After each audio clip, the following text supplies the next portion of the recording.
It's on here now. The goalkeeper's beaten, and South Africa have done Gabriel Mataun. Shaker Sport 2010. ሰላም ጤና ይስጥልን እንደምናላችሁ የተከበራችሁና የተወደዳችሁ የሸገር ስፖርት ዊዝ አበበ ግደይ የዩቲዩብ ቻናል ቤተሰቦቻችን በያላችሁበት እጅግ አስደሳች ጊዜን እያሳለፋችሁ እንደሆነ ተስፋ እናደርጋለን። መልካሙን ሁሉም ለናንተ እንመኛለን። ታዲያ ይህንን ሸገር ስፖርት ዊዝ አበበ ግደይ የሚለውን የዩቲዩብ ቻናላችንን ሰብስክራይብ አድርጉት፣ የደውል ምልክቱን ተጫኑትና አዳዲስ ፕሮግራሞችን ስንለቅ መልእክት ይድረሳችሁ። ላይክ በማድረግ እንዲሁም ደግሞ ሊንኩን ለሌሎች በማጋራት በተከታዮች ቁጥር እንድንበዛ የምንሰራቸው ፕሮግራሞችም ብዙ ሰዎች ጋር እንዲደርስ የምታደርጉትን ጥረት አጠናክራችሁ ቀጥሉ እንላለን። እስካሁን ላደረጋችሁልን ድጋፍ፣ እገዛ እና እኛን ለማንቃት ለሄዳችሁት ርቀት በሙሉ ምስጋናችን ትልቅ ነው። በጣም እጅግ በጣም አድርገን እናመሰግናለን። የአውሮፓ ቻምፒዮንስ ሊግ የግማሽ ፍጻሜ ሁለት ጨዋታዎችን ትላንትናና ከትላንትና በስቲያ አይተናል። ባርሴሎና ከኢንተር ሚላን 3-3 በሆናቸው ውጤት ጨዋታቸውን ጨርሰዋል። አርሰናል በፓሪስ ሳን ዠርማ በሜዳው በኤሚሬትስ 1-0 በሆነ ውጤት ተሸንፏል። ስለዚህ ሁለቱም ምን ሊሆንባቸው እንደሚችል የሚቀጥለውን ሳምንት ማለት የመጪውን ሳምንት ጨዋታ ለመጠበቅ የምንገደድባቸው ናቸው። ፓይኤስጂ አርሰናልን ያሸነፈበት 1-0 ቢሆን ትላንት የተጠናቀቀው የባርሳና የኢንተር 3-3 ውጤትም ቢሆን አይደለም የሚቀጥለው ሳምንት ትልቅ ጉዳይ እንዳለን የሚለውን የሚያጓጓ ነው እንጂ ልብ የሚሞላ ይሄ በቃ ያለቀለት ብሎ ነገር አይደለም። እና ስለዚህም ነው ቻምፒዮንስ ሊግ በቀጣይ ሳምንት እንደገና በጣም በታላቅ ጉጉት ይጠበቃል ብለን የምናነሳው። ትላንት ያየነው የኢንተር ሚላንና የባርሴሎና ጨዋታ በጣም ቆንጆ ጨዋታ ነው፣ አሪፍ ጨዋታ ነው። ላሚን ያማል አይ ቲንክ ዋናው መነጋገሪያ የሆነው እሱ ነው። ሾውን ሰረቀው የተባለው እሱ ነው አይደለ? አንደኛ ጨዋታው በጣም የሚገርም ጨዋታ ነበር። ቆንጆ ጨዋታ ነው የተመለከትነው እውነት ለመናገር እና በዋንጫ ጨዋታ ላይ ባርሴሎናም ሆነ ኢንተር ሚላን መድረሳቸው አይቀርም ከሁለት አንዳቸው እና ምን አይነት ለተጋጣሚያቸው ከባድ ፈተና የሚሰጡ ቡድኖች እንደሆነ በደንብ ያየንበት ነው። እንደገና ደግሞ በኢንተር ሚላን በኩል በጣም ጥሩ ተደርጎ እየተገነባ የበሰለ ቡድን ያየን ይመስለኛል ትላንትና በነበረው ጨዋታ ላይ እና በጨዋታው ላይ ደግሞ አውትሻይን ያደረገው እና የጨዋታውም ኮከብ ተብሎ የተመረጠው ዳምፍሬስ ቢሆንም ግን ስለዛ ተጫዋች የሚያወራ ብዙ ሰው የለም። 2 ጎል አግብቷል፣ አንድ ደግሞ ለጎል የሚሆን ኳስ አሲስት አድርጓል። በኢንተር ሚላን በኩል የተቆጠሩት ጎሎች ጨዋታውን የተቆጣጠሩበት መንገድ እና በእርጋታ ነገሮችን የሚያከናውኑበት ነገር በሙሉ የሚደነቅ ነው። ግን ቅድም እንዳልኩት ነው በጨዋታው ላይ ኮከብ ተብሎ ከተመረጠው ተጫዋች በላይ ስለ ላሚን ያማል አለማውራት በፍጹም አይቻልም። በቃ ሁሉንም ነገር የሰረቀው ላሚን ያማል ነው። ግን ደግሞ ሳይገባ አይደለም፣ በትክክል የሚገባ ነገር እያደረገ ስለሆነ ከሚገባውም በላይ ከሚጠበቀውም በላይ ከእድሜውም በላይ ነገሮችን እየከወነ ስለሆነ ጨዋታ ላይ እሱን አድንቀን ብንናገር ስለሱ ብቻ ብናወራ ጨዋታውም ላይ ደግሞ እሱን ብቻ እየተከታተልን ብንመለከት አይፈረድብንም ብዬ ነው እኔ የማስበው። በጣም አው እንደገና 90 ደቂቃ ቢኖር እውነት ለመናገር በዚሁ ብቃት ሳይደክም የሚጫወት አይነት ተጫዋች ነው ትላንትና ያየነው ነገርና ሌሎች ምርጥ ተጫዋቾች ነበሩ ጥሩ ብቃት ያሳዩ ትላንትና ጨዋታ ላይ በባርሴሎናም በኩል በኢንተር ሚላንም በኩል ግን ያንን ሁሉ ነገር የሸፈነ ከዛ ሁሉ ነገር በላይ የሆነ ድንቅ ብቃት ያሳየ ተጫዋች ነውና በጣም ነው የሚገርመው። ኤክስፕሌን ለማድረግም ይከብዳል፣ ማየት ብቻ የሚገልጸው ነገር ነው የሚመስለኝ። እኔ በጣም አሪፍ ሐሳብ ነው ያመጣሽው። ለምን መሰለሽ ሳምሪ አሁን ላሚን ያማል አንድ ጎል አገባ ይሄን ያህል አሲስት አደረገ ምናምን ብለሽ ብትገልጪው እሱ ጆሮሽ ነው እንጂ አይንሽ ያየውን አይደለም የተናገርሽው። ማንም ሊነግርሽ ይችላል፣ አገባ እኮ ሊልሽ ይችላል፣ እንደገና ደግሞ አሲስት አደረገ እኮ ምናምን ሊልሽ ይችላል። አይንሽ ግን ከነዚህ በቁጥር ከሚነገሩት የሱ ያገባና አሲስት አደረገ ከሚለው መረጃ በላይ ግን አይንሽ ጠግቦ አይቷል በጣም አይደለም ነው በጣም ነገሮቹ የሚደረጉበት መንገድ ለምሳሌ ጎሉን ሲያገባ የመጀመሪያውን ጎል ሲያገባ ምን አይነት አቅም እንዳለው ይሄንን አገባ ብለሽ ብቻ ከገለጽሽው ነው ችግር የሚሆነው የሚመስለኝ እኔ እውነት ነው እንደዛ ነው የሚሰማኝ እኔ አገባማ እንትናማ አገባ እኮ በቃ ልትይ ትችላለሽ ኤኒባዲ ያገባውን ጎል አገባ ብለሽ ነው የምትገልጪውና የላሚን ያማል እንቅስቃሴ ይኸውልሽ እግር ኳስ አንዳንዴ ልፊ አይደለም ልፊ አይደለም ፍርጣማም አይደለም ፍርጣማ ማለት በጣም ፈርጣምም ምናምን ላይ ፈልግ ይችላል ይሄ ልጅ እድሜው ስንት ነው ይሄ ልጅ ተክለሰውነቱ እንዴት ነው የነዛ ተጫዋቾች እኮ ግዙፎች ናቸው ምናምን ብሎ ሐሳብ ለሚሰጥ ሰው ላሚን ያማል እንዲህ ባለ ደረጃ የሚደረግ ጨዋታ ላይ እንደዚህ ባለ ልቅ አውትሻይን ሲያደርግ ቀጫጫም ነው ማለት ያን ያህል ጠንካራ ተክለሰውነት ምናምን የለው እድሜው ገና ትንሽ ነው ይሄ ደግሞ የሚያሳየን ነገር ፕሬሸር ለመቋቋም ቶሎ ስብር ለማለት ያጋልጣል በሚባል እድሜ ላይ ነው የሚገኘው የጌም ኤክስፒሪየንስ ወይም የትልልቅ ጌም ኤክስፒሪየንስ ምናምን ላይ የደረሱ እነዚህ ኤክስፒሪየንስ እንል እንደነ ሮበርት ሌቫንዶቭስኪ አይነት እዛው ቡድን ውስጥ እንዳሉ አይነት ተጫዋቾች አይደለም ገና መነሻው ላይ ነው ያለው ግን ጫና የሚባል ነገር ምንም የማይጎዳው ሰው መሆኑን ታያለሽ ሞሮፍ የሜሲ ታይፕ ነው አይደለም የልጁ አጫዋት አዎ ግን በጣም የተረጋጋ ነው እኔ ይገርመኛል እና እኔ ብዙ ጊዜ ብዙ ዘመን እግር ኳስ አላየው ይሆናል ግን እንደ ያማል የሚያስበውን ነገር በእግሩ የሚሰራ ግን ብዙ እንደዚህ አላጋጠመኝ አእምሮ ያሰበውን እንደዚህ ነገር ባደርግ ምናምን ብሎ ያሰበውን ነገር በእግሩ ለመተግበር እግራ ያጎድልም በጣም በቀላሉ ሜሲም እንደዛ ያደርጋል የሜሲ ተች በደንብ እንዳለው እናውቃለን ግን በቃ ያማል ግን የትላንት ለኛ አሁን ምን ማለት ነው ለኛ አሁን ምን ማለት ነው ስልሽ በእግር ኳስ ኢንተርቴይንድ የመሆን እድላችን ላይ ጥያቄ ተፈጥሮብን ነበር አይደለም ሜሲ ወደ ኤምኤልኤስ መሄድ የክርስቲያኖ ሮናልዶ ሳውዲ መሄድ ምናምን አሁን who is the coming generation እና ማን ነው በእነሱ ልክ በተለይ በሜሲ ልክ ማን ነው ኢንተርቴይን የሚያደርገን ምናምን የሚል ነገር እኮ ሲነሳ ነበር ያንን ክፍተት አይሞላውም ያማል በዚሁ ከቀጠለ ትልቁ ጥያቄ የሚመስለኝ እሱ ነው ጌም ላይ ለማየት ነው እንጂ አይደለም አዎ በቃ በየጨዋታው ላይ የሱን እንቅስቃሴ ማየት በጣም ትፈልጋለህ በጣም የሚገርም ነገር ነው የሚያደርገው ጨዋታዎች ላይ ግን ትልቁ ነገር ብዬ ማሰው እስካሁን ከእድሜውም በላይ ነው ቁጥሮቹም የሚያሳዩት የሜዳ ላይ እንቅስቃሴው የሚያሳየው የጨዋታ መረዳቱም ሁሉም ነገር ከእድሜው በላይ ነው በዚህ ሁሉም ሰው የሚስማማ ይመስለኛል እና ሊዮኔል ሜሲን ክርስቲያኖ ሮናልዶን የሚተኩ ተብሎ ለአንድ ለሁለት የውድድር ዓመታት በጣም የተለየ ብቃት አሳይተው ከዛ በኋላ የጠፉብን ብዙ ደግሞ ተጫዋቾች አሉ ይሄ ብልጭ ድርግም አይነት ነገር ብዙ አይተናል አሁን ደግሞ ላሚን ያማል ላይ እንደዛ አይነት ነገር እንዳይሆን ካልሰጋን በስተቀረ በታለንትና በችሎታ ግን በጣም የሚቀራረብ እና ደግሞ ከቁጥሮች አንጻር ስታየው አልፎ የሚሄድ አይነት ስራ ነው እስካሁንም ድረስ የሰራ የሚገኘው ትላንትና እንደውም ከጨዋታው በኋላ 100 ቁጥር ያለበት ማሊያ እኮ ሲሰጠው ነበርና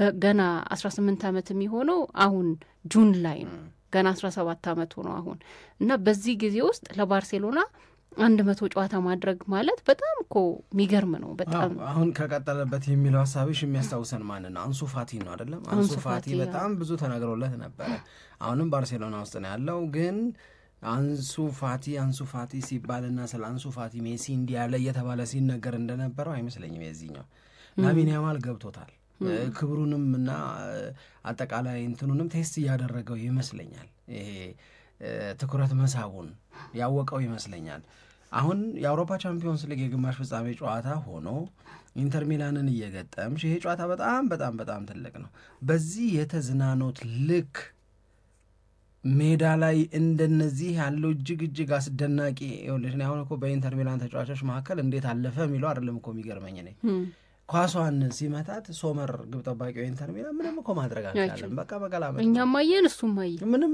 ያው ከማየት ውጪ አይነት ነገር የሚያደርጉ በጣም ጥቂት ተጫዋቾች አሉ እውነት ለመናገርና ይሄንን አድርጓል ለማንኛውም አሰልጣኝ ሲሞኔ ኢንዛጊ በቡድኔ ኮርቻለሁ ነው የሚሉት ያኮራል ወይ አላቀም ሊያነጋግር ይችላል ምክንያቱም 2-0 መሩ 2 እኩል ሆኑ 3-2 መሩ 3 እኩል ተለያዩ ይሄ ነው አይደለም የነበረው ትሬንዱ ግን ያንን ውጤት አለማስጠበቅ ለኢንተር ሚላን የሚቆጭ ነገር አይደለም ወይ? ባርሴሎናስ በሜዳው 3 ጎል በኢንተር ሚላን ማስተናገዱ ኢምፐርፌክት መሆኑን አያሳይም ወይ? እንደውም ምን ይላሉ አንዳንድ ሰዎች የባርሴሎና ኢምፐርፌክትነስ ነው ይህንን ጨዋታ እዚህ ደረጃ ውብ ያደረገው፣ በዚህ ደረጃ በዚህ ልክ ውብ ያደረገው ይላሉ።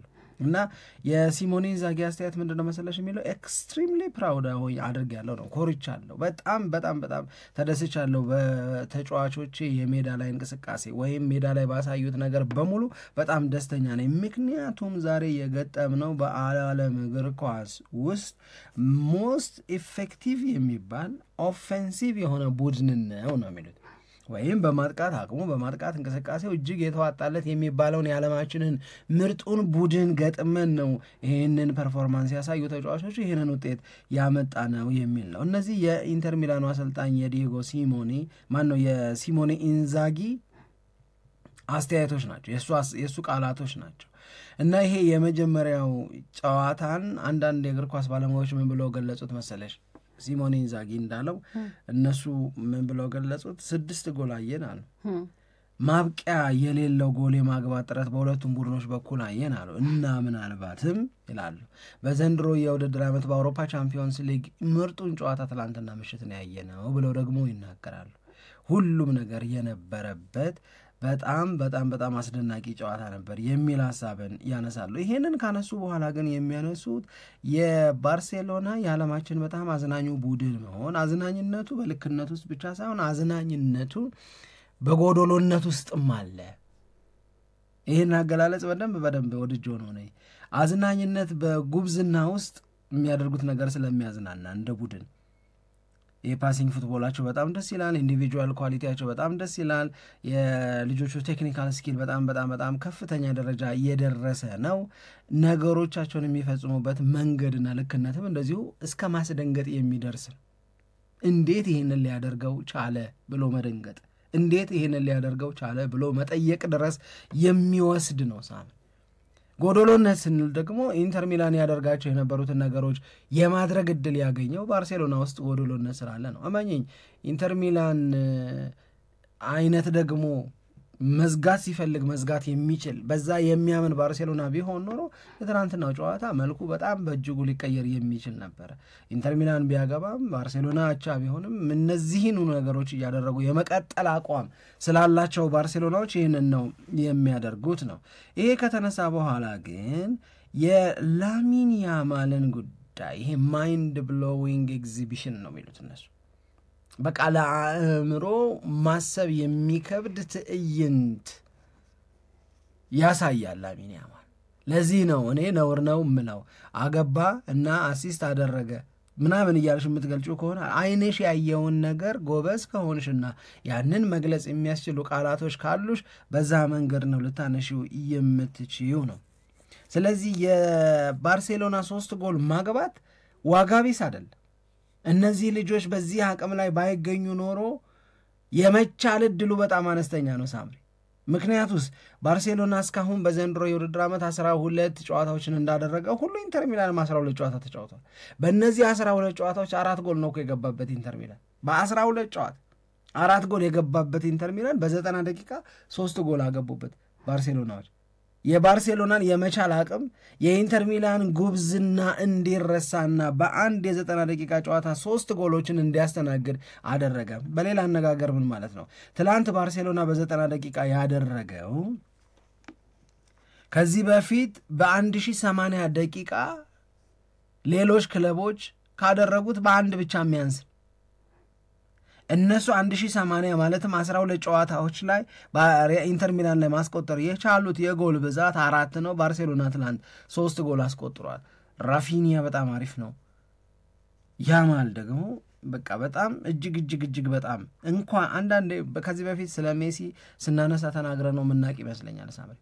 ሜሲ 2004 አካባቢ ኳስ መጫወት 2005 አካባቢ ኳስ መጫወት ለባርሴሎና ዋናው ቡድን ሲጀምር ማየት ጀምረናል። ከዛ በኋላ ዊኪን ዊካውት አንዳንዴም ደግሞ ሚድዊክ ላይ የባርሴሎናን ጨዋታ እናይ ነበረ። በቻምፒዮንስ ሊግም በምንም እነዛን አዝናኝ ጊዜያቶች ኳስ ማየት አይቶ መረዳት የሚሆነውን ነገር ማጣጣም በምንችልበት እድሜ ላይ ሜሲን ስለሰጠንና ማመስገን አለብን ምናምን ስንል ነበረ። ምክንያቱም ኳስ እንወዳለን። ኳስ የምንወድ ከሆነ እንደነዚህ ያለው ኢንተርቴይነርስ ያስፈልጉናል። የኳስ ፍላጎታችንን የበለጠ ሙሉ ያደርጉታል። ዘሴም ወስትሩ ፎር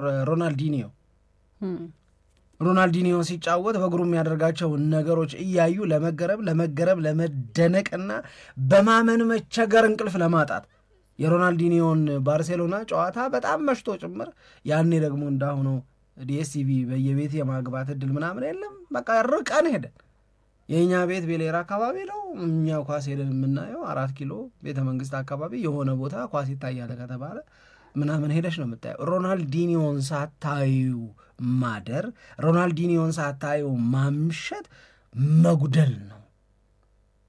እኔ የሮናልዲኒዮ ማታ ያረገውን ብታይ ብሎ ማንም እንዲነግረኝ አልፈልግም ነበር። አይን ነዋ የሚያየው እንዴ። አንቺ አሁን ብትነግሪኝ ከድር ቢነግረኝ ምናምን የያማልን የቻልሽውን ያህል ጎበዝ ስለሆንሽ ልትነግሪኝ ትቼ ይሆናል። ነገር ግን የማየትን ያህል ግን ይሆናል አይደለም። እንደውም በነገርሽኝ ቁጥር የበለጠ የማየት ጉጉት ነው የሚፈጠርብኝ። ስለዚህ ሮናልዲኒዮን፣ ሜሲን፣ አሁን ደግሞ ያማልን አይነት ተጫዋቾች ኢንጆይ እንድናደርግ በየጊዜው በቃ መስጠት የማይታክተው ፈጣሪ እንደሰጠን አድርጌ ነው የምወስደውን። እግራቸው ላይ ኳስ እጅግ በጣም ያምራል። እነሱ አስበውም አድርገው ያየሁትን ነገር እኮ ነው ማመን የሚያቅተኝ። እኔ ገብቶሻል? እነሱ እኮ ተግብረውታል። እኔ እኮ ያየሁትን ነው ማመን የሚያቅተኝ። እንዴት አደረገው፣ እንዴት ሰራቱ ተፈጥሮ ምናምን እንደሚለው አይነት ነገር ነው የሚሆነው። እና ባርሴሎና ስለሆነ ነው እንጂ ኢንተር ሚላን እንደዚህ አይነት ጎል የሚገባበት አልነበረም። እሺ ቅድም እንደነገርኩሽ ነው በ12 ጨዋታ በቀደምም ስናነሳ ነበር አይደል? በቻምፒዮንስ ሊግ 36 ክለቦች ነበሩ። ከ36ቱ ክለቦች የአንድ ቡድን የመከላከል አቅም ይለካ ይሰፈር፣ ማን ከማን ይሻላል፣ ማን ከማን ይበልጣል ቢባል በአንዳንድ የመከላከል ጉብዝና መለኪያዎች አርሰናልን ይመርጣሉ፣ በሌሎች የመከላከል ጉብዝናዎች ኢንተር ሚላንን ይመርጣሉ። ግን ባርሴሎና ሲሆን እንደነ ላሚን ያማል አይነት ተጫዋቾችን ከመያዙ የተነሳ የመከላከል ጉብዝናሽን ጭምር የሚፈታተኑ ያሰቡትን የሚያደርጉ ሲያደርጉ ደግሞ የሚያስገርሙ ተጫዋቾች ያሉበት ነው ልልሽ ፈልጌ ነው። ያምራል። ኢንተር ሚላን በጣም ጠንካራ ቡድን ነው። እንደውም አንቺም ቅድም አነሳሽው ግን ሌላም ሰው ሲለይ ነበረ ከፓሪስ ሰን ጀርማ ቢተረፍ እንኳን ከነዚህ እንዴት ይተረፋል አላለም አንዱ። ለአርሰናል ማንም ሆነ ማን በዋንጫ ጨዋታው ላይ የሚመጣው ባርሴሎናም ሆነ እንደዚሁም ደግሞ ኢንተር ሚላን ቢሆን ፓሪስ ሰን ጀርማን ቢያልፍ ለፓሪስ ሰን ጀርማን በጣም ከባድና አስቸጋሪ ነው። እንደገና ደግሞ ለአርሰናልም የመጀመሪያውን ውጤት ቀልብሶ የዋንጫ ተፋላሚ ቢሆን እንኳን በጣም ከባድ ነው። ግን እኔ ከባድ ነው የሚለው ላይ እስማማለሁ። አይቻልም ወደሚለው ዝንባሌ መሄድን ግን እኔ አልቀበለውም። ለምሳሌ ጌሞቹ እኮ በተለየ መንገድ የምትዘጋጅባቸው ናቸው። ለምሳሌ አርሰናል ፒኤስጂን ለማለፍ አብቅቶት አልፎ ወደ ፍጻሜ ሲሄድ የሚገጥመው ባርሴሎናን ቢሆን ከባርሴሎና ጋር በሚደረግ ጨዋታ ውጤታማ እንዴት ሆናለሁ እኮ ያስብበታል እኮ። ባርሴሎና ለአርሰናል ቀላል እንደማይሆነው ሁሉ አርሰናልም ለባርሴሎና ቀላል አይሆንም። ምረጥ ብትኝ አሁን አርሰናል ሻምፒዮን እንዲሆን ዊሽ በማድረግ ፍሬም ውስጥ ገብተህ ምረጥ ብትኝ ከባርሴሎና ይልቅ ኢንተር ሚላንን አደገኛ አደርገዋለሁ ለአርሰናል። ቅድም ያልኩሽ ኢምፐርፌክትነስ አለ ባርሴሎና ውስጥ። ይሄ ደግሞ ዘሆል ሲዝን ላይ የሚከተላቸው ነው። የሚጎድላቸውን ነገር የበዛው ሌላ ጉብዝናቸው ይሸፍነዋል። ኢንተር ሚላን 3 ጎል ሲያገባባቸው ጉድለታቸውን ነው የሚያሳየው። እነሱ 3 ጎል ሲያገቡ ደግሞ ጉብዝናቸውን ነው የሚያሳየው። አርሰናል ባርሴሎና ያለውን አቅም ለመከላከል the best defensive side ነው ካልሽ፣ ለምሳሌ ለምን ባርሴሎናን ሳይሆን ኢንተር ሚላንን መረጥክ ብባል የምሰጠው ሎጂክ ነው የምነግርሽ። አርሰናል the best defensive side ነው፣ ባርሴሎና the most offensive side ነው። ስለዚህ አርሰናል ይሄንን የመከላከል ጥንካሬውን የባርሴሎናን የማጥቃት ጉብዝና ለመመከት እድላል። ግን ባርሴሎና ደግሞ ጎል ሊቆጠርበት ይችላል። ጎል ሊቆጠርበት እንደሚችል ደግሞ ያየን ነው። ጎል ሊቆጠርበት የሚችል ከሆነ ስስ ነው። ከቀሩት 4 ክለቦች በማጥቃት ጉብዝና ውራ ነው የምንለው አርሰናል የሚያገኛቸውን እድሎች ወደ ጎልነት ለመቀየር ኢንተር ሚላን ላይ ሲሆን በጣም ከባድ ነው። አርሰናል በማጥቃት ደካማ ነው፣ ኢንተር ሚላን በመከላከል ጎበዝ ነው። ባርሴሎና ግን ጉብዝናው በማጥቃት ነው እንጂ በመከላከል አይደለም። አንደርስታንድ የባርሴሎና ኢንተር ሚላን ለነገሩ መሆን የሚፈልገውን ነው የሚሆነው ነው የሚሉት። ኢንተር ሚላን አሁን በትላንትናው ጨዋታ ላይ የመጨረሻ ደቂቃዎች አካባቢ ላይ በቃ ይህንን ውጤት አስጠብቆ ለመውጣት ነበረ ጥረት ሲያደርግ የነበረው እና የባርሴሎና ተጫዋቾች ኩባርሲም ራፊኒያም ራሱ ላሚን ያማልም በጣም ነው የተበሳጩት። በነገራችን ላይ ጨዋታው ካለቀ በኋላ በፍጹም በቃ ማሸነፍ ነበረብን ይህንን ጨዋታ እና አቻ መውጣት የሚገባን አይደለም በሚል የብስጭት አስተያየት ሲሰጡ ሁሉ ሰምቻለሁኝ። ግን እኔ አንድ ሌላ ትልቅ ልዩነት የሚታየኝ ምናልባት በአርሰናል ጉዳይ ነገሩን ካየ ነው። አርሰናል በመከላከል በጣም አሪፍ ነው፣ ኢንተር ሚላንም እንደዛው በጣም ጥሩ ነው። ግን የተከላካይ መስመርን ካለፉ በኋላ ግብ ጠባቂ ላይ ትልቅ ልዩነት ያለ ይመስለኛል እኔ በሶመርና በራያ መካከል። እኔ ራያ በጣም የሚገርሙ ኳሶችን ሲያደን ያየ ነው እና ከአርሰናል የተከላካይ መስመር የሚያልፉ በጣም አስደንጋጭና ጠንካራ የሚባሉ ኳሶች በራያ የመመለስ እድላቸው በጣም ብዙ ነው። ያ ሲሆንም አይተናል። በሶመር ላይ ግን ከራያ ጋር ስናነጻጽረው ያን ያክል ፐርፌክት የሆነ ነገር ያሳየናሉ የሚለው ላይ ትንሽ ጥያቄ ምልክት ልናስቀምጥ እንችላለን። ግን ትልቁ ነገር ያንን የመከላከል የኢንተር ሚላንን የመከላከል አቅም የመስበር ደግሞ ትልቅ ፈተና ነው፣ በተለይ ለአርሰናል ሲሆን። ምክንያቱም አርሰናል እንዲሁም ጎል የማስቆጠር ችግር ያለበት ክለብ እንደሆነ በደንብ ያየነው ስለሆነና ከዚህም በፊት የተነጋገርንበት ስለሆነ ነው። በባርሴሎና በኩል ግን ጨዋታዊ መቆጣጠር የመብለጥ ምንም አይነት ችግር የለም።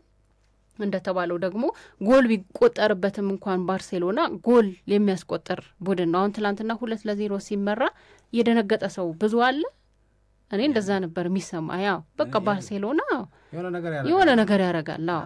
አሁን እሱን እኮ ነው አሁን ምን ይላሉ መሰለሽ፣ አንድ ቆንጆ ሀሳቡን ቆንጆ አድርጎ የተገለጸ የሚመስለኝ ለእኔ፣ ወይም የባርሴሎናን እውነት ይሄኛው አገላለጽ የበለጠ ውብ ያደርገዋል ብዬ የማስበው የባርሴሎና 2 ጎል ማስተናገድ ኢትስ ኒውስ አይደለም፣ ዜና ሊሆን አይችልም። ለምን ብትይኝ ከሪያል ማድሪድ ጋር ባደረጉት የንጉስ ዋንጫ ጨዋታ ላይ 2 ጎል ገብቶባቸው ነበረ። ከዛ በፊት በነበረው የባርሴሎና እና የሴልታ ቪጎ ጨዋታስ ባርሴሎና 3-1 በሆነ ውጤት ሲመራ ነበረ። ሪያል ማድሪድን እየተመራ አሸንፏል።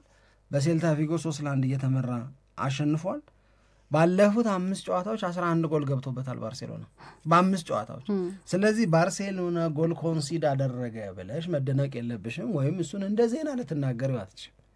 ዜና የሚሆነው ኢንተር ሚላን 3 ጎል ገባበት ነው በሌላ መንገድ። ምክንያቱም በ12 ጨዋታ 4 ጎል ብቻ ነው አይገባበት። ባርሴሎናን ደግሞ እያልን ያለ ነው በ5 ጨዋታ 11 ጎል ገባበት ነው እያልን ያለ ነው። የባርሴሎና ዲፌንሲቭ ሳይድ ዊክ ነው። ምክንያቶች ሊቀመጡ ምክንያቶች ሊዘረዘሩ ይችሉ ይሆናል፣ ግን ባርሴሎና ጎል ይገባበታል። ጎል ገባበት ብለሽ ግን አትደነቂ፣ ጎል ያገባል። ከተወሰነ ጊዜ በፊት ማሬስካ እንደሚለው የእኛ የጨዋታ ሐሳብ ተጋጣሚዎቻችን ከሚያገቡብን በላይ ማግባት እንችላለን፣ ማግባት አለብን ብለን ነው ወደ ሜዳ የምንገባው። እነሱ 3 ካገቡኝ 4 እናገባለን ወይም 5 እናገባለን፣ ስለዚህ ጌሙን እናሸንፋለን ነው። አሁን የባርሴሎናን ነገር ያነሳሁበት ዋነኛው ምክንያት ቅድም እንዳልኩሽ ነው። ምናልባት ለመልሱ ጨዋታ የነ ሮበርት ሌቫንዶቭስኪ መመለስ፣ አሌሃንድሮ ባልዴ መመለስ የሚችሉ ከሆነ የባርሴሎናን አቅም የበለጠ ከፍ ሊያደርገው ይችላል። ግን እንደ ሲሞኔ ኢንዛጊ ግን ባርሴሎና የገረመው ግን አለ ብትይኝ ግን ያለ አይመስለኝም። ምክንያቱም ሲሞኔ ኢንዛጊ ለጣሊያን ብሮድካስተር የተናገረውን ነገር ብነግርሽ የባርሴሎና ስትራቴጂ በጣም ያስደነግጣል አለ። በጣም ሪስክ አለው አለ። በጨዋታው ላይ ይዘው የመጡት የጨዋታ ሀሳብ ግን ዋጋ አገኝተውበታል። በቃ ሪስክ ወስደዋል። ሪስክ ፉል ነው፣ ሪስኪ ነው በጣም ግን ደግሞ ኢት ፔይስ ኦፍ ከፈላቸው።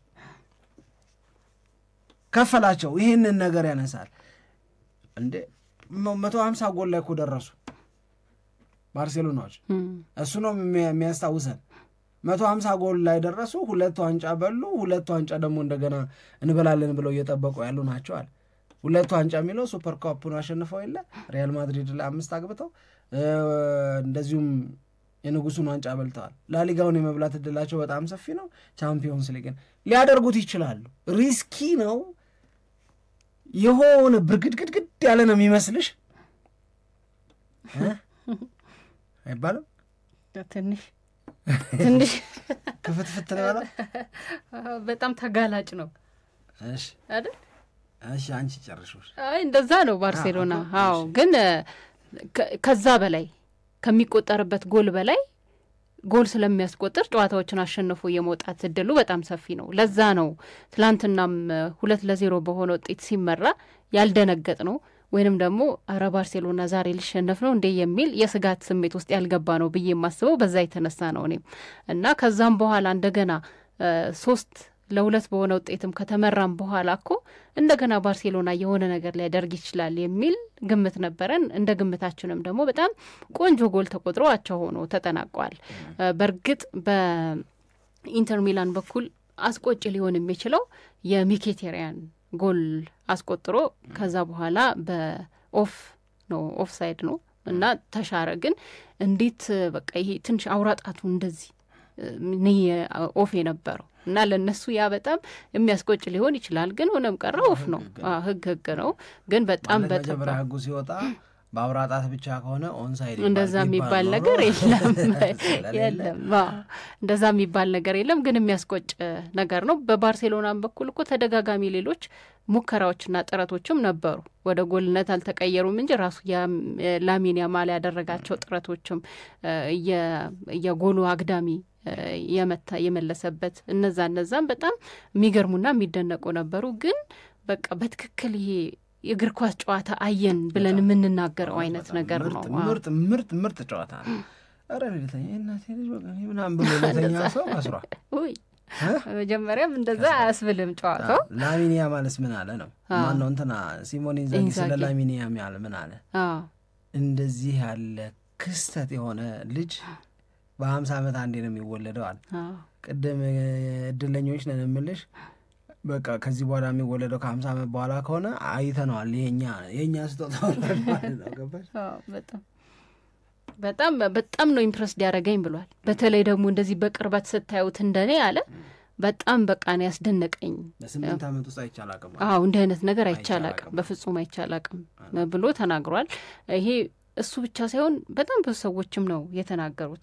ሃንሲ ፍሊክም ራሳቸው በትክክል ነው በጣም በቃ በ50 ዓመት ውስጥ የሚፈጠር አንድ አይነት ተጫዋች ነው ብሎ ከተናገረ ኢንዛጊ በጣም ደስ ይለናል እንደዚህ አይነት ተጫዋች በባርሴሎና ስለሆነ የተፈጠረው እና በጣም ጂኒየስ ነው፣ የሚገርም ታለንት ያለው ስፔሻል ተጫዋች ነው ብሎ እንደገና የራሱ አሰልጣኝም ሲናገር ነበር። በነገራችን ላይ ከጨዋታው በፊት ስጋት ነበረ እኮ ላሚን ያማል ላይሰለፍ ነው እንዴ ተብሎ ሲያሟሙቅ ጉዳት አጋጥሞት ነበረ። ከዛ ወደ መልበሻ ቤት ሲመለስ ወይ በቃ ላናየው ነው የሚል ነገር ተፈጥሮ ነበር እና የሆነ የሚያስቆጭ ነገር ነበረው።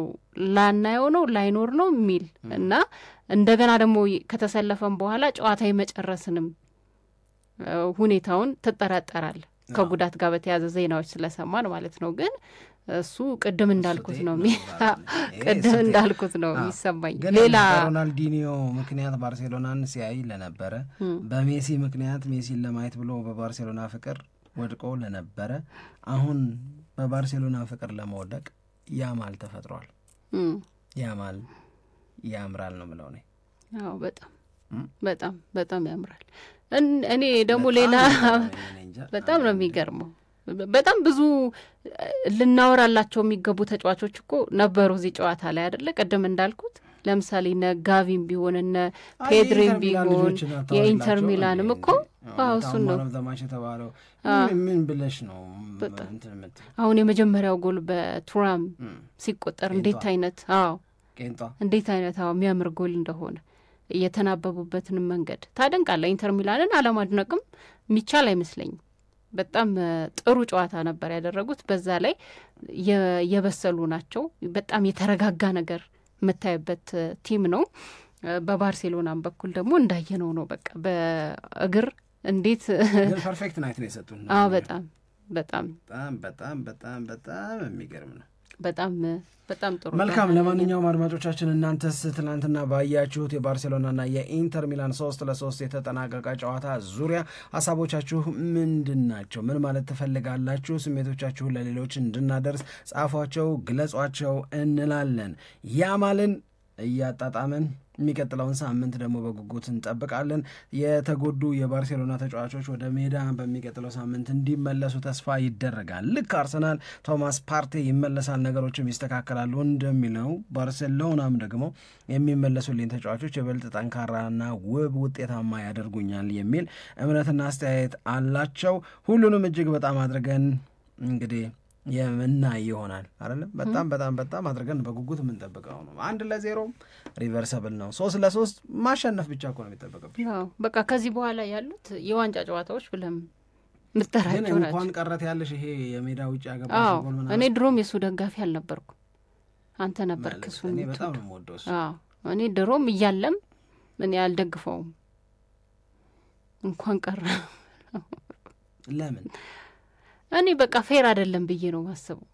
አሁን ከሜዳ ውጪ በሜዳዬ ምናምን የሚባለው ነገር ተጽዕኖ የማሳደር አቅሙ ያን ያክል በጣም ጎልቶ የሚወጣ ነው ብዬ ለመናገር ይቸገራል። የሆነ ተጽዕኖ ሊኖረው ይችላል፣ ግን ያን ያክል እንደዚህ ጎል ደብል የሚያስደርግ አይነት ተጽዕኖ አለው አሁን ባለው እግር ኳስ ላይ ብዬ ለመናገር በጣም ይቸገራል። አሁን ልሽ አገላለጽሽ ራሱ ልክ አይደለም። ጎል ደብል የሚያስደርግ ሲባል አንድ ጎል ስታገቢ 2 ማለት ናት። አይ አይደለም እንደዛ አይደላሽ። አቻ ስትወጪ ነው እሷ ስሌት የምትመጣው። በ180 ደቂቃው አቻ ስትወጪ ከሜዳው ውጪ ያገባሽው ጎል እንደ 2 ይቆጠራል ነው። ለምሳሌ በሚቀጥለው ሳምንት ማክሰኞ ባርሴሎናና ኢንተር ሚላን በጁሴፔ ሜዛ ስቴዲየም ጨዋታቸውን ሲያደርጉ 2 እኩል ቢወጡ በድምሩ 5-5 ተለያዩ እንላለን። ነገር ግን ኢንተር ሚላን በባርሴሎና ሜዳ 3 ጎል ስላገባ ባርሴሎና ይወድቃል፣ ኢንተር ሚላን ያልፋል። ልክ አቻ ስለሆኑ ነው ይሄ ስሌት የሚመጣው። የመጀመሪያው ለምንድን ነበር ይሄ ስሌት የመጣው? ሞቲቭ ምንድን ነው? ከሜዳቸው ውጪ የሚጫወቱ ቡድኖች እዚህ ተከላክዬ ውጤት ይዤ ቦጣ ሜዳዬ ላይ ደግሞ ማደርገውን አደርጋለሁ ነው። ይሄ ኳስ ለማየት ለምንቀመጥ ሰዎች ኪሳራን ያመጣል። ኢንተርቴይንድ አንሆንም። ምክንያቱም አንዱ ጎል ፈላጊ አንዱ ደግሞ እንዲያ ማክሸፍ ላይ ትኩረት ያደረገ ቡድን ይሆናል። ስለዚህ በአንድ ሞስት በጣም በጣም በጣም በበዛ መጠን መከላከል በሚፈልግ ቡድንና በአንድ ጎል ለማስቆጠር በሚለፋ ቡድን መካከል እንዲሆን አይፈለግም። ጨዋታው እንዲሆን የሚፈለገው እንደ ትናንትናው እንደ ኢንተር ሚላንና እንደ ባርሴሎና ነው። ማን ነው ባለሜዳ ማን ነው ከሜዳ ውጭ የሚጫወተው የሚለው ነገር ግራ እስኪያጋባሽ ድረስ እንደዛ እንዲሆን ነው የሚፈለግ። ስለዚህ እንደዛ እንዲሆን እነ ኢንተር ሚላን ከሜዳችን ውጭ እኮ ጎል ካገባን በጣም ይጠቅመናል ብለው እንዲያስቡ ይደረግ ነው ቲንኪንጉ። ስለዚህ ጎል ፍለጋ አዌቲሙም እንዲሄድ ይሄን ነው ምክንያቱ የነበረው። እና እንትኑ ያስደስተኝ ነበረ እያሰሉ የሚገቡበት መተናነቅ። እያሰሉ ገብቶሻል የሚያስፈልግሽን ነገር እያወቅሽ ከዛ በኋላ ልክ ባርሴሎና 1-2 ምናምን ሲያገባ ኢንተር ሚላን ይሄንን ባደርግ እኮ እያለ ገብቶሻል። ያው ገብቶኛል። እኔ የኔም ልብ ስለሚሰቃል። ከሙቪ ምን አይነት ነው የምትወጂው አንቺ? ብዙ አይነት እኮ ብዙ አይነት። አንደኛ በጣም የምትወጂው? እኔ እንጃ እኔ የሁሉንም አያለሁ እስከ መሰጠኝ ድረስ። ሆረር ታያለሽ? አያለሁ። ይመችሻል? ይመቸኛል። ሆረር ማልወደው እንትን ነው አክሽን እንደዚህ እንትን ያለው አልወደው። እናንተ ናችሁ ትወዱት? እኔ ብዙ አይመቸኝም።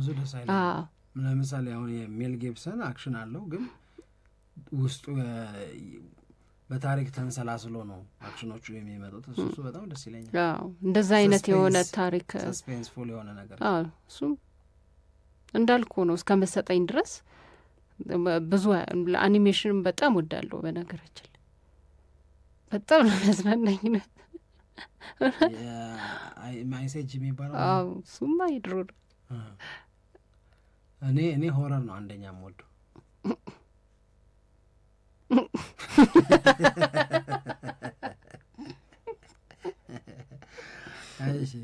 ግን ሰስፔንስ ፉል ደግሞ ኒክ ኦፍ ታይም የሚባል ፊልም ካየው በኋላ ደግሞ የሰስፔንስ ወዳጆኛል በጣም ሰስፔንስ በጣም በቃ በጣም ወድጃለሁ ኒክ ኦፍ ታይም የሚባል ልጁ ሃይጃክ ተደርጋበት ልጅህን የምትመለሰው በአሜሪካ የምርጫ ሂደት ውስጥ ተወዳዳሪ የሆነችዋን ሴት ከገደልክ ነው ተብሎ በእያንዳንዷ ደቂቃ በእያንዳንዷ ሞመንት ላይ በቃ ልብሽን ስቅል የሚያደርግ ካሁን ምን ተፈጠረውና የሚያስብል አይነት ፊልም ነበር ኒክ ኦፍ ታይም የሚል እሱን ካየው በኋላ ግን ሰስፔንስ በጣም ወዳለሁ እና ይሄ ቻምፒዮንስ ሊጉ እንደዛ አይነት ስሜት ስፔሻሊ የመልስ ጨዋታ ላይ በጣም ብዙ ስሜት የሚቆጣጠር ነገር ነበረው ግን እኔ ምንድነው ከፍትህ አንጻር ያየሁት ነው መሰለኝ አልወደውም ነበር ድሮም እናም ደግሞ አሁን ደግሞ ያንንም በተመለከተ በሜዳዬ እንደዚህ ላርግ ከሜዳዬ ውጪ እንደዚህ ምናምን የሚለውንም ነገር በተመለከተ ያን ያክል ተጽዕኖ ሲያሳድርም አላየሁትም ቅድም እንዳልኩት ለማንኛውም ግን ከዚህ በኋላ የሚኖሩት እሺ በፊት የነበረ ህግስ ጎልደን ጎልና ሰለንዴዝ እሱንም አልወደው ከድረስ አትወደው ለዚህ ነው እኔ ቫርም ወደው እውነት ማርገዛልሻል መልካም ለማንኛውም አድማጮቻችን የእናንተንም ስሜት እንድናውቅ አግዙን እንላለን አብራችሁን ስለነበራችሁ እጅግ በጣም አድርገን እናመሰግናለን ታዲያ ይህንን ሸገር ስፖርት ዊዝ አበበ ግደይ የሚለውን የኛን የዩቲዩብ ቻናል ሰብስክራይብ ማድረግ ሊንኩን ለሌሎች ማጋራት እንዳትረሱ ለስካሁን ድጋፍ እያመሰገንን ደግሞ በሌሎች መረጃዎች ዳግም እናንተን ለማግኘት ያብቃን እንላለን በያላችሁበት ሰላም ሆኑልን ኢትዮጵያ ለዘለዓለም ትኖር